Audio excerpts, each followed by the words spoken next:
security really comes from making sure that you do the best thing with what's available.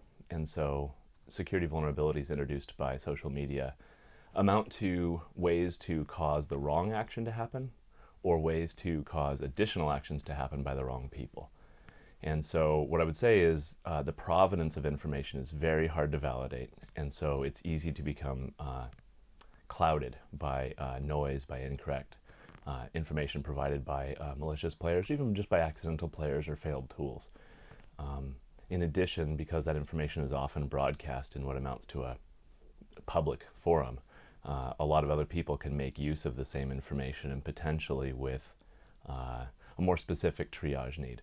A group of people is migrating, maybe low triage importance to a rescue effort, but it may be a high importance to a militia in a nearby area. And so people who reveal to the government in that way may endanger themselves, and they may leak more information about their lives through metadata in files, through the time of day, through the background of the photo.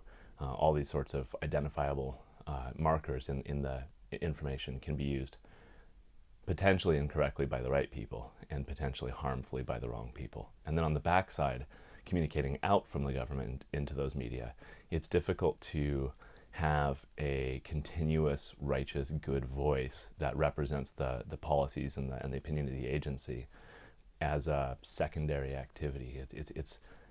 It's something that if it's not a responsive and interactive, vibrant conversation, then can become inaccurate and inadequate so rapidly as to become malicious or at least harmful. So stale data, stale information, slow, dead communications are very dangerous for the people who are relying on them. And so there are really dangers inward and outward in the communication paths. And I think that's somewhat new in the size and scale of the problem, even if it's not new in the nature of the problem. We've always had these issues, but we've had them with one whistleblower or one report here and there, and we can assign intelligent people to go and evaluate and operate. And now we're drinking from a fire hydrant. So it's very difficult to make adequate, informed decisions in a timely fashion and communicate accurately about all of them. So it's as much as just a scale of communication problem as it is really a security problem.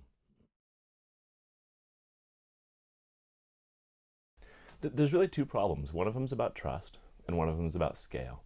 The trust problem can be managed through relationship management, and in fact there are many tools in the enterprise and commercial space for, we call it customer relationship management. It could also be client or human relationship management.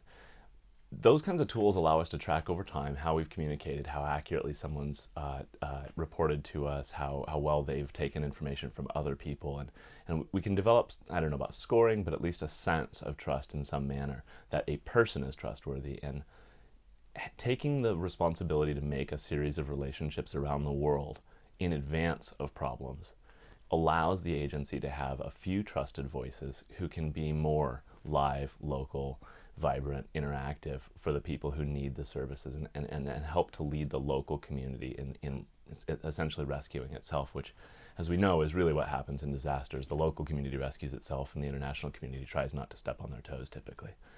And then there's the scale problem, and that can't be solved with exactly the same tool, but there are a lot of programs that we understand inherently, like phone trees, like friend of a friend networks, like groups or clusters or subsegments of a given population. And there are decent ways, if you have several trusted relationships, to ask those trusted people to manage a portion of the problem for you.